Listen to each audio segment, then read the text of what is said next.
What's up guys, welcome to our new tutorial, our first tutorial for the year of 2024. In this one, I'm really excited to be building off of our last tutorial, which is shapes for anatomy. And we're gonna take that same concept and we're gonna apply it to facial anatomy. Because I know one of the most common things that just gets people stuck on drawing portraits is understanding all of the placement of the facial features, how they work, why they work. So in this video, my goal is to apply that simplified shape concept onto faces to approach it from the perspective of almost like a sculpture and hopefully build a better, deeper level of understanding for you guys when it comes to the human facial anatomy. Okay, so with that being said, let's dive right in. So I definitely meant it when I said that we are going to approach this from more of a sculptor's perspective. You know, oftentimes we look at incredible pieces of art like these and we just wonder, how do you even do that? Where do you even begin? And in this tutorial, I would like to answer that. Because all of these concepts, the things that apply to 3D sculpture, can also apply to your art. And in fact, if you do implement a more three-dimensional way of thinking about things, it's actually going to have a really positive impact on all the work that you create. So let's begin with the concept here. I want to talk about the concept of simplifying the face, of breaking the facial features down into simplified geometric shapes, and how that can help you understand the structure and the construction of the face. Now, bear with me here because we got 4 levels to go through. These levels are going to be ranked by complexity, by the number of things that you have to pay attention to. And of course, we got to start at level 1, which is the most basic. And level 1 is a head construction that you've probably seen before. You've probably seen many people mention it. All of the TikToks and YouTube shorts are just people drawing these heads and putting facial features on them. So I'm going to try not to spend too much time on this. I want to just give you the basics and let's move on to the higher levels. But essentially, when we talk about level 1, we are thinking of 3 basic shapes. So there is the round shape for the cranium, which holds your brain. There is the shield shape for the front of the face, which represents the plane that your face, all of your features, is going to be sitting on. And some important things to keep in mind is when you are drawing this head and you don't really know where to place your facial features, just measure the vertical length. About halfway is where the eye line is going to be. Okay, that's one of the key points in just being able to place your facial features a little bit more accurately. And of course, this is going to vary from person to person, just like everything else in this video. People are all built different, so treat this as more of a guide and not a hardcore, you have to follow this for every single drawing kind of rule. But I will say that knowing this guide is going to help you immensely in drawing characters. So here are some colored versions for you guys, just so you can differentiate these parts a little bit better. So the blue shape represents the cranium, this beige shape at the front represents the face, and this green represents the cylinder shape of the neck. Very, very simple. And something else that you should keep in mind is that the front plane of the face wraps around. Okay, it's a curve. The front surface of anyone's face is not completely flat. Remember that there is a slight curvature to it. So this diagram here shows it really well. You can see that the front of the face definitely has a curve to it. And if you're looking at anybody from a top-down view, this is kind of the angle that you'll see. All right, so just keep that in mind. Think of the front of the face almost like the surface of a cylinder. It's rounded and smooth. Some other key measurements to keep in mind here is that in a profile view, usually the jawline will start just about halfway from the front to the back, maybe a little bit more backwards or forwards depending on the person. And I know by now a lot of you guys might know about that head already, but I think it's always good to have a refresh. Okay, anyways, now we're gonna move on to our examples. Okay, I wanna show you guys where these shapes are gonna apply in real reference images and real people from real life. So when I'm thinking of these shapes, the first thing I'm looking for is that round cranium. Now, when you're trying to visualize this cranium on an actual person, you've gotta think about the volume of their hair. Usually hair adds a lot of volume to the silhouette of the head. So this round shape is not going to go right up to the edge of the hair. Okay, you got to try to think in almost x-ray vision. You got to try to look through the hair. And in a lot of art classes, you know, they teach you to practice this x-ray vision where you see through not only the hair, but also, you know, things like the flesh. You try to see the skull, you try to see the skeleton structure. And I think it's always good to practice that. So we're essentially seeing these geometric shapes using our x-ray vision. Okay, so now once you find this cranium, you want to also find the center line for the face.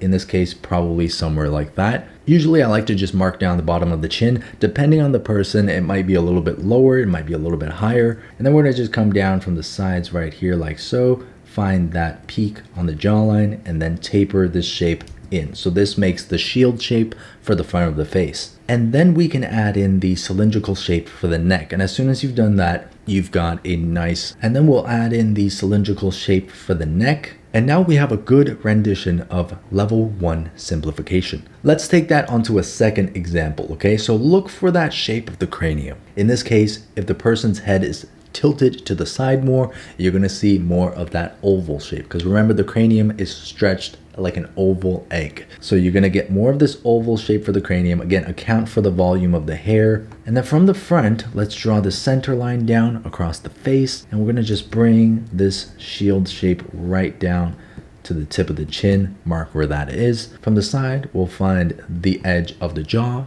and then bring that shape right down. And that creates our shield shape for the front of the face.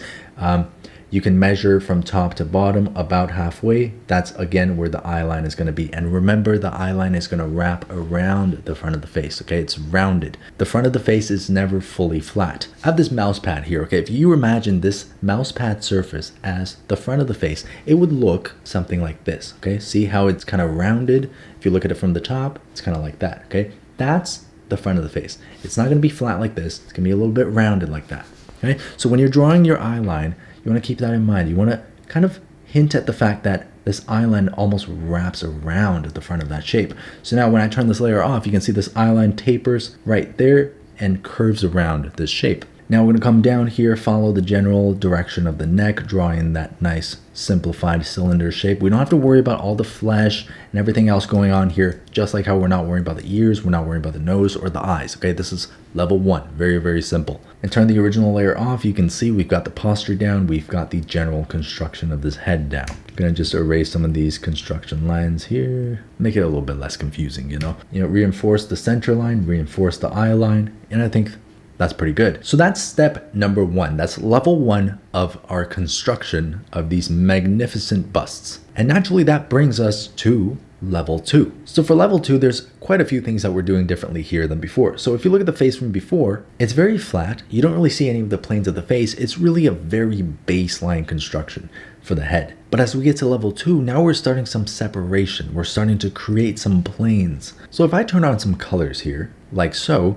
what you're going to notice is that we've now created separation between the front and the side planes of the face. Now, if you recall, this is the eye line that we laid down in the previous example. It runs across about halfway from top to bottom. So essentially what I've done here, if you take this eye line, you find almost a halfway point between that and the front of the face. Here, we're going to start to branch off. We're going to create 2 separate planes. This light blue plane here is created by shaving off the sides of that sphere. So remember how when we first started, we drew a perfectly round sphere and then drew the face under it. Well, now we want to kind of shave a little bit of that off. So you see the side of this head is no longer perfectly round like before, right? We're taking some of that off, and that creates this separate blue plane on the side of the face. This plane is really important because anytime you're looking at a portrait, this plane indicates the end of your eyebrow. It indicates the start of the temple. And if you feel this area on the side of your face, you can feel there is a bone there. And that basically marks the end of the frame of your eye. So if you have a character whose eye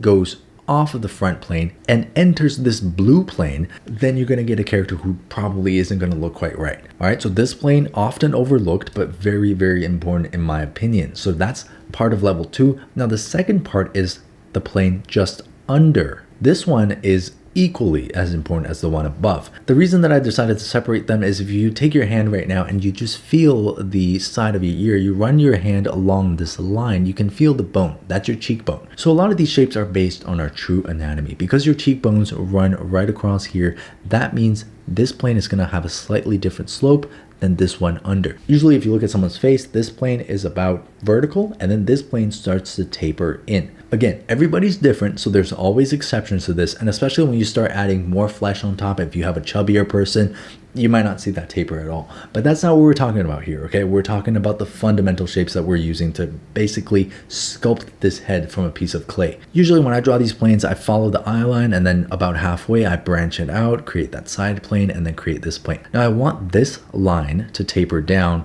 to the point of the chin. So basically from the front, what you're going to get is a really triangular shape for the facial features to be sitting in. And now speaking of the front of the face, we've also kind of carved out another plane. Think of it as like taking a chisel and shaving a part of it away. This part just under the brow ridge is very, very important to your facial anatomy. I think this is quite often overlooked. You know, we tend to focus too much on the shape of the eye. We tend to focus too much on the shape of the eyebrows, and we forget about the three-dimensional nature of this whole region of the face. So how do you find this? You know, usually I just take the eye line, I look for a comfortable distance above. Again, this is going to be different from person to person. Some people have higher brows, some people have lower brows. But for me, as just a general rule, you know, you take a couple of your fingers, you cover this area, that's about the distance from the brow to the eye line. Okay, and I usually try to create this comfortable distance from the top to the bottom. And once you find that distance, you're almost like carving a piece out of the front of the face. Okay, so you create this indent. That way, if light is coming from the top, this part's going to be in shadow. Okay, this is going to be level 2. So just to reiterate what we've done, side planes of the face, there's 2 of these side planes here in level 2, and we've also chiseled out the brow ridge on the front of the face. Now let's take this onto our real life examples. I hope you guys are following along with me. If you're not, you still have time. Pause the video and get your pen or pencil out. So in the previous drawing, I actually forgot to put down the eye line, so that was my mistake, but measure from about halfway top to bottom. See, that's where the eye line is going to be. Very comfortable measurement there, right? One thing about the eye line that I like to keep in mind for my drawings is that I try to have it go through the inner corner of the eye so that it just doesn't like run arbitrarily through the entire eye. Just to have a, you know, a more precise anchor point, I guess. But yeah, once you find the eye line, okay, let's look for these different front plane and side plane elements in our reference photo. So what I can see is that her eyebrow ends here.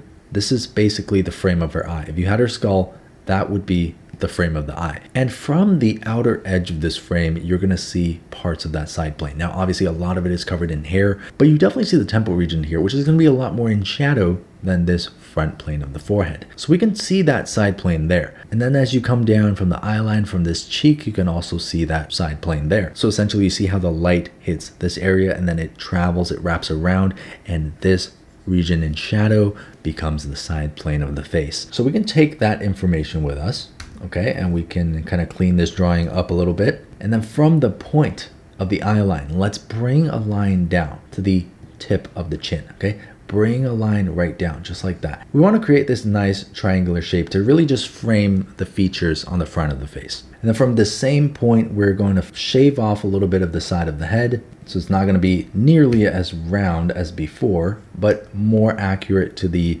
actual anatomy of our heads. Now I would say that looks pretty good, and you can try to find a comfortable distance up here. I would say the brow line should be maybe about there. Let's see. Yeah, that's about right. So the brow line, let's draw a line across, and then let's use a chisel and cut this shape down. So now if light was being cast, this region would be in shadow because it's facing downwards. This plane is angling down now. Now if you turn off the original layer, you can see now we've constructed the head in level 2. Something else that you're going to notice that I included in level 2 is the shape of the ears. I put that here because the ear is a pretty important anchor point. Usually the ear will line up just about with the eye line. The top of the ear and the eye line should intersect, and then the bottom of the ear should almost line up with the bottom of the nose. In this case, I feel like maybe she is angling her head down a little bit, so you see this line isn't completely straight, in which case maybe her eye line should be curved a little bit more, but for the sake of simplicity, we're going to keep it perfectly straight so that you guys can see the demo a little bit more clearly. Now let's try the same thing with example number 2. So this right here is going to be the eye line that we've determined. Now from this eye line, let's find a halfway point between this jawline and the front of the face. Okay, so it's about right there. Now I'm going to draw this line across and then cut into the front of the face. So this side of the head is going to be, again, shaved off. All right, it's going to be a little bit flatter. It's going to be sitting on a slightly different plane than the top of the head. So just like that, that creates the top plane of the head. And then let's bring this line down towards the front, and now that is going to create the front plane of the face. That gives us that nice triangular shape. Now I want to draw this brow line all the way across, kind of follow the curvature of the eye line. And I want to just turn this layer on to make sure the brow line's in the right place, and yes, it appears to be in the right place. And you guys can see that this line right here that separates the side plane and the front plane of the face almost runs perfectly through this highlight, which that highlight also indicates a plane transition. Okay, so I think it's working pretty well in this drawing. Now, because level 2, we're chiseling the front of the face down, I want to just create that angle there, create a bit of an angle on the cheek, and then continue it back down. So it's going to look kind of like that, right? And then we're going to continue that line up to the forehead to create a nice smooth transition. And I think that looks pretty good. Now let's just add on the ear, okay? Think about like you're adding another piece of clay onto this sculpture. The ear's position, again, the top of the ear is going to intersect with that eye line. And the ear will start just about where the jawline ends. So you can see the bottom of the ear should be somewhere there. He has a pretty small ear, so it's going to come around like so. We don't have to worry too much about the exact shape of the ear. Just get that placement down so we can kind of anchor the head in space. And there's our second level 2 head. Now, one thing I'm going to do here is I'm going to actually erase the center line a bit, but I'm going to make note of where it meets this downward facing surface. And I'm going to just bring the center line down and then across the face. So it's almost as though we're drawing this center line physically on the surface of this three-dimensional object, okay? I want you to think of it like that. It's gonna make it easier for us going forward. So that's level 2, okay? You're starting to see more of the planes, and we are getting a little bit closer to these. Like in these examples, you can definitely see if you follow the eye line and you carve out that side plane and you carve out that front plane, right? This really gives you the separation that you need from the front plane of the face to the side plane of the face, just like so. Same thing here, if you follow that eye line, you carve that shape out, you carve this side shape out, that gives you the front plane and the side plane of the face. One thing that I'm going to reference a lot as we start moving through these steps is some of these simplified plaster head models. There's like endless varieties of these, and for me personally, I've never found a perfect one, but there's always some element that we can learn from each one of them. So I think the side plane example is shown really well in this Asaro head. Now, I personally hate the nose of this head. I feel like it's just completely irrelevant for most cases, but this side plane is very much relevant. So you see that right there is carved out from that eye line. And then see this line on the side of the face comes right down to the point of the chin, okay? And that right there is a separate plane. I feel like it's done the side plane here beautifully on the more simplified side of the face. Again, this one's not perfect either, but if you draw that eye line across and just like before, you start moving upwards about halfway across from the back to the front of the face, you get this nice separation of side plane versus front plane, okay? You're gonna find the same thing here in this Asaro head where you draw that eye line across and then from just about, halfway, in this case, a little bit less than halfway, you're going to get this side plane of the face. And here you're going to get the front plane of that face. So we're going to keep coming back to these examples, but I just wanted to briefly show you guys first where these concepts actually apply. So I hope you guys are ready, because now we are moving on to level 3. We are leveling up, and we are adding even more shapes onto our sculpture now. The most notable one in level 3 is we're adding in this ridge for the nose. I was gonna have this combined with level 2 before, but as I was practicing, I realized that it's probably better for us to keep this as a separate level just so we pay more attention to it, because it really is a very crucial aspect of this process. Now, here are some colors just for you guys to be able to discern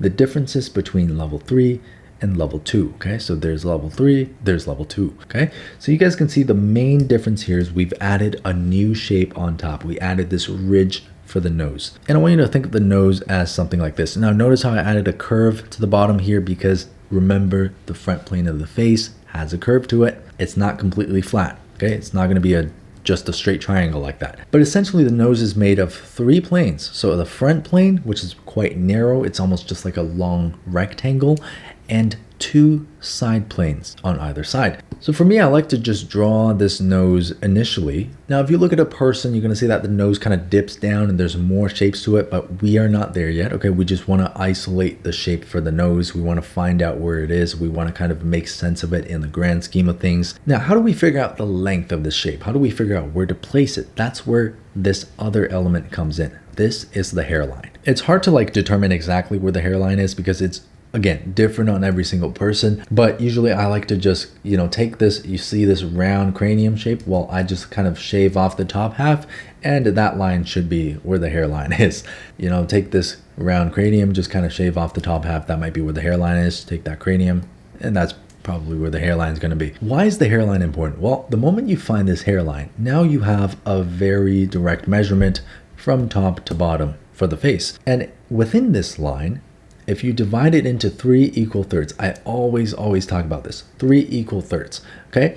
1/3 will be the forehead. 1/3 will be the nose. From the hairline to the eyebrow, that's going to be 1/3. From the eyebrow to the bottom of the nose, that's going to be the second third.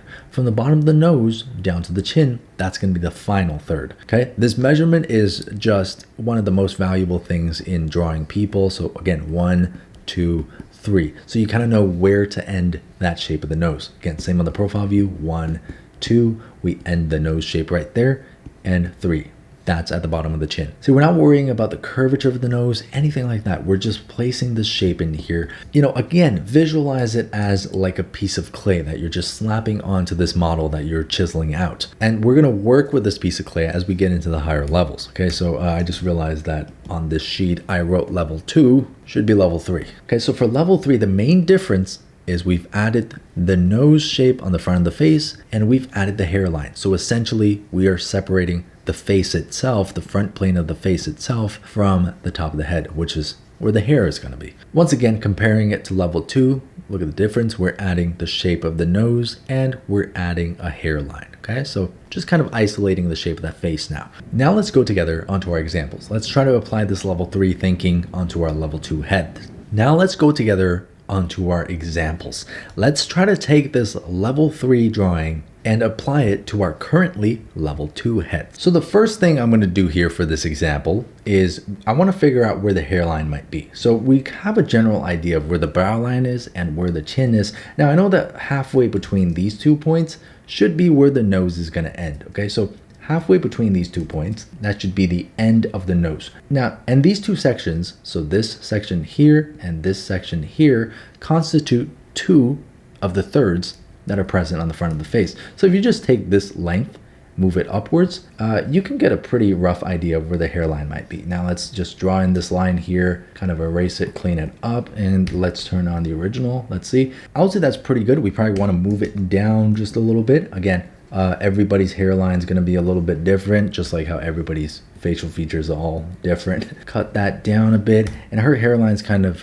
you know, it's going all over the place, but we're going to try to assume it's just right there, okay? Try to keep it there. Now I want to just create more separation between the front plane of the face and the side planes of the face, as well as the top plane, which is covered in hair. So just like that, now we have the hairline, and right at the center of the face, I want to use this center line as an anchor point and create this rectangular shape that's going to contain the nose. So remember what we talked about before with the shape of the nose, it kind of comes down like this as it connects to the front of the face. So the side planes are kind of flaring as it touches the face, right? So we're going to draw a line down here, draw a line down here. We're going to create these side planes of the nose, and we're going to connect the front. So the front view is quite plain, quite simple. You know, you don't really see as much three-dimensionality here, but you'll definitely see it more on the 3/4 view, which we're going to get into in just a second. But I would say here, this is a pretty good read on the overall shape of the character's face. I've made this middle ridge a little bit wider just because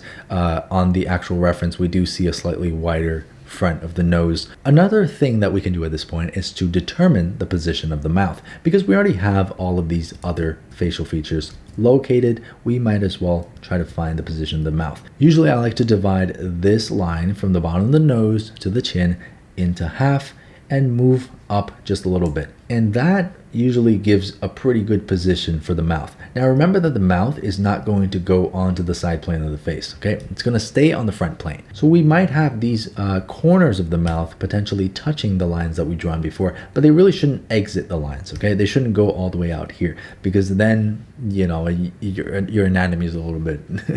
Anyway, so now this head has been converted to level 3. Now let's try something a little bit more challenging, okay? 3/4 view here. First thing I want to do is figure out the measurements. So just about halfway down, this is where the nose section is going to be. That's where the nose is going to end. And then let's just move that up a bit. So the hairline should be almost an equal third up top. You turn on the original layer, and that's should be about right. You know, we can move it a little bit lower, just a millimeter lower.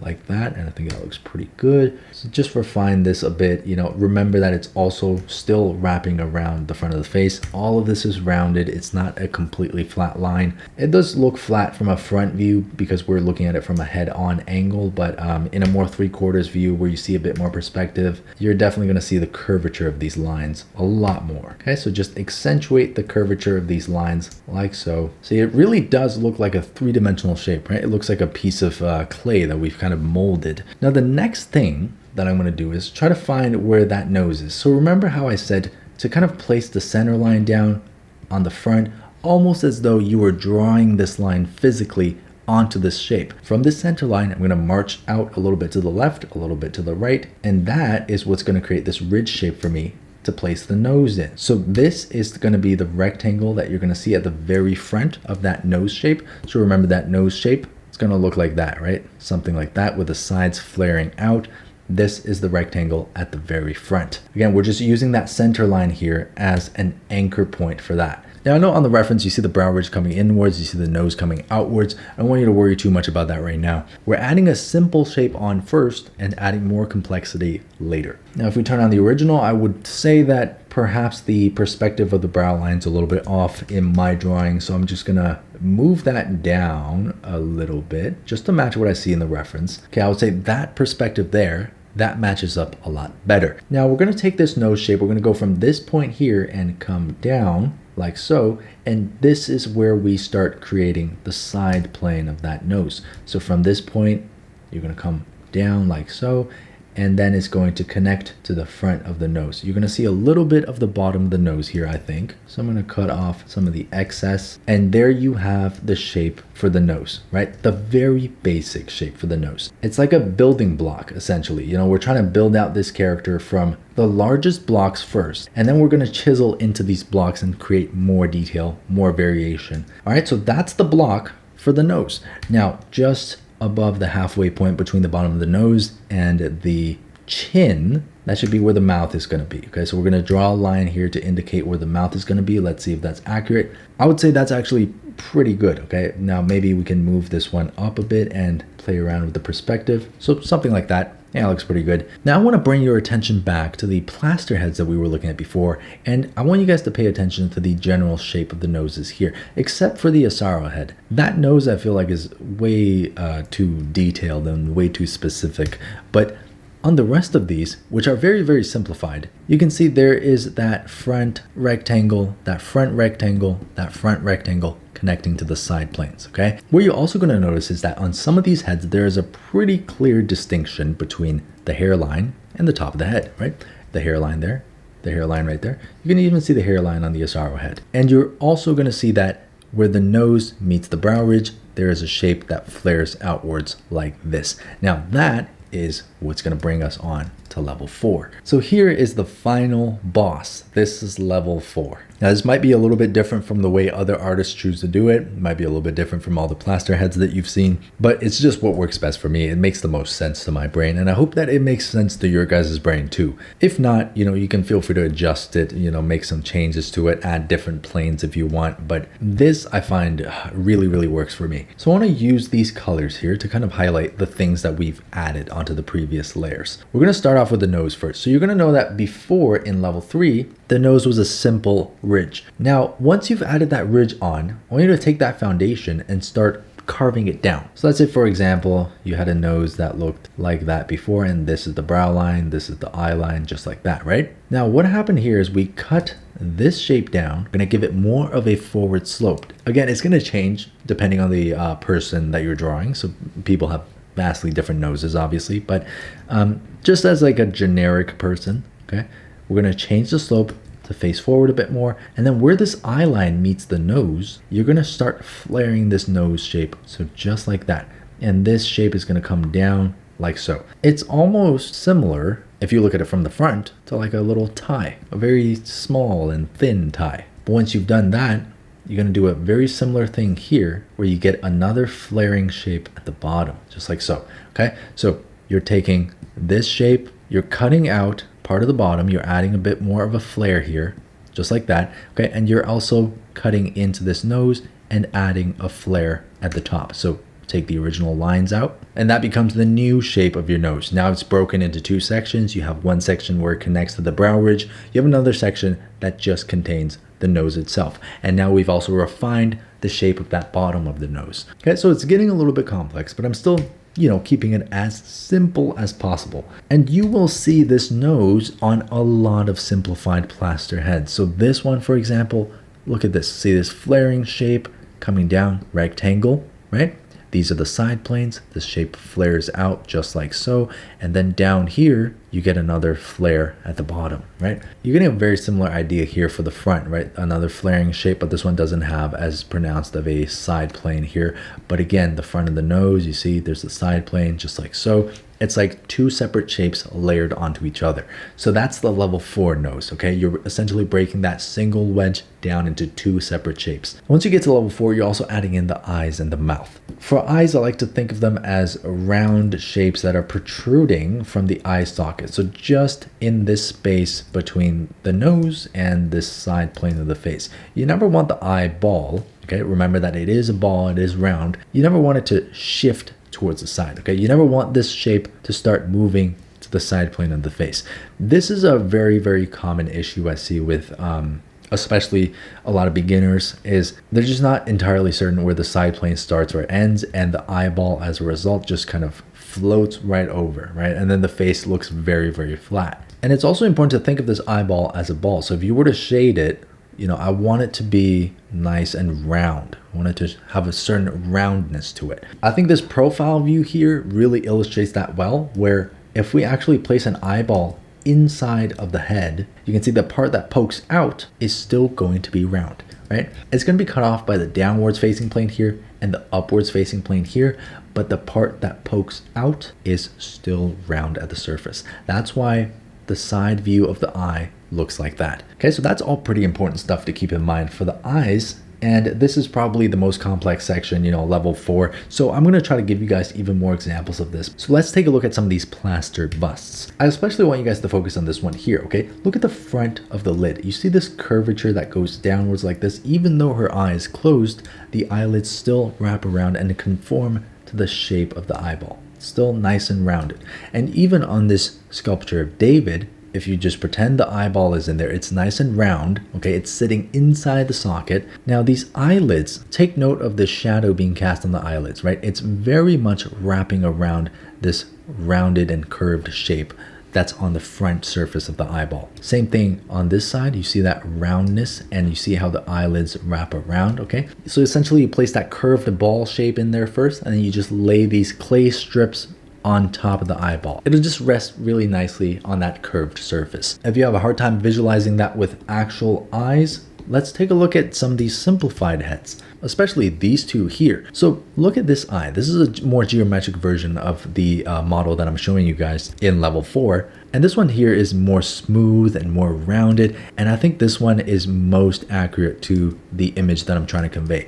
Now, you see how this surface is smooth, it's rounded, and it casts a nice soft shadow. It's almost like part of the surface of a sphere poking out of a socket. I'm sure if you were to take this model, you look at it from a profile view, the eye section would look something like that. Okay, that's exactly what we want. And also take note of how the inner corner and the outer corner, again, sit comfortably within this region of the face, and it doesn't go on to the side plane. Okay, that's something important to keep in mind. And here is where I'll try to give the Asaro head some credit. You see, this shape is also very, very similar. It's just more geometric, but it's very similar to what we've got going on here. It seems like there is another ball shape or something poking out of the surfaces that are facing upwards and facing downwards. And another thing I think the Asaro head does really well is this upper lid and this lower lid. They look like strips of clay that are just being applied onto this curved surface, which I really like. All right, so if you guys were confused about the eyes, I hope that clears it up a bit. Now the next thing we're gonna move on to is the mouth. I personally think the mouth is a very satisfying geometric section of the face if you know what's going on. So essentially,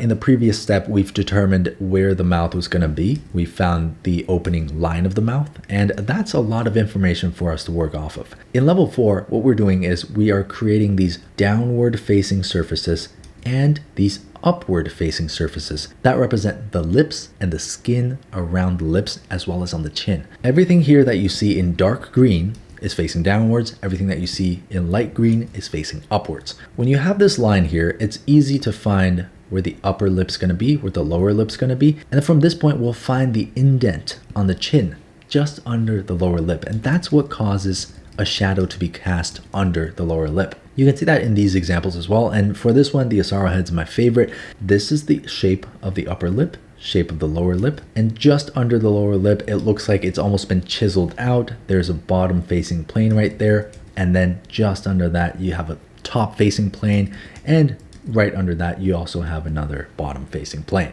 It's very important to recognize the planes of the lips, because the reason you have this shadow right here is because of that bottom facing plane that then transitions to a top facing plane, which is why on a lot of people's chins, you're gonna see a really bright spot here. And why is that bright? Well, because that surface is facing upwards. But then you're also gonna find the transition point where this chin turns downwards and starts to cast more shadow. Something else that I think is helpful to do in level 4 is once you've determined all of these planes, draw a line from the corner of the nose down to the corner of the mouth, okay? And this line indicates this muzzle shape that you see on the front of your mouth, okay? Everybody's got it. You know, your face kind of continues down, and then there's a slight plane change as you get to the upper part of your lips, you know, where your mustache is going to grow. So let's put this to the test, okay? Let's actually apply this to some real life examples, and I want to show you guys how you can observe this in real reference images. Let's begin with example 1. Once you get the hang of this, once you really understand these shapes,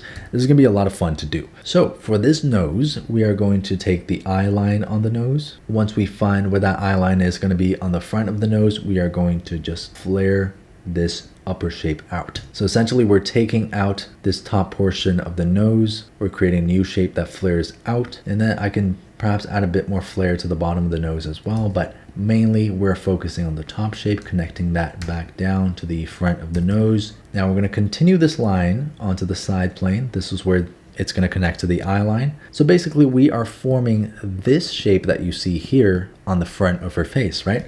Now we're going to take these side planes and just cast them onto this bottom facing plane, just like that. And the next thing we want to do is determine where the eyes are going to be, right? So we want to find these round shapes for the eyes. They're just going to comfortably sit between the nose and the side plane of the face, and just like so. So we can have the side plane of the nose and the round shape of the eyes kind of almost touching each other, just like that. And remember that these surfaces are going to be curved, okay? This is a round surface at the front of the face. Now moving down to the mouth. Once we found the corners and the location of the mouth, we're going to add the shape for the upper lip. Now I know that lips are usually, you know, shaped like that, and they've got a little more going on than what I'm doing here, but again, we are focusing on simple geometric shapes. We're not trying to do too much, okay? The moment you start doing too much, you lose sight of everything. So I'm going to find that shape, taper it down, just kind of following the likeness that I'm trying to capture here. I want you guys to remember that this is more of a study. I'm using it as a case study. You don't have to draw all of this every time you want to draw a character, but if you are confused about something, if you feel like you don't understand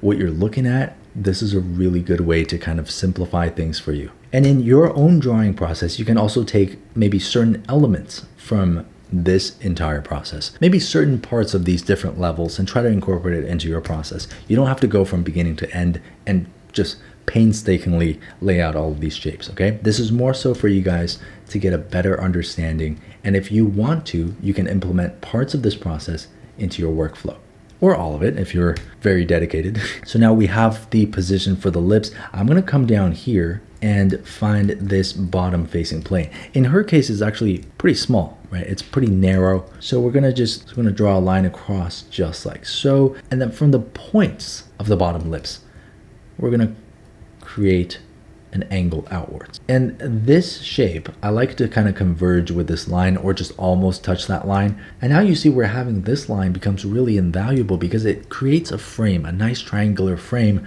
where you can actually place these shapes with more confidence. Now coming down, I'm going to add one more. Okay, so this is going to be a top facing plane and another shape down here. That's going to be our bottom facing plane. I'm going to erase away some of these lines, okay? So we're going to just now take our attention to above the lips. I like to just create a front facing plane right there. That kind of encapsulates this area here where you see a little bit of that dimple. And then from the corner of the nose, we'll come down to the corner of the mouth and create that nice muzzle shape at the front. And while we're up here, let's find the bottom flare for the nose. So we're going to draw a line across. I'm going to erase away some of these lines. Remember that the bottom of the nose does not change, but instead we're just adding a bit more refinement, I would say, to the overall shape of the nose. So now this line is still going to continue up to the nose just like so. And there is your final construction using simple geometric shapes to craft facial anatomy. If you want to imagine it, you can try to place the eyes here. Remember all the measurements, right?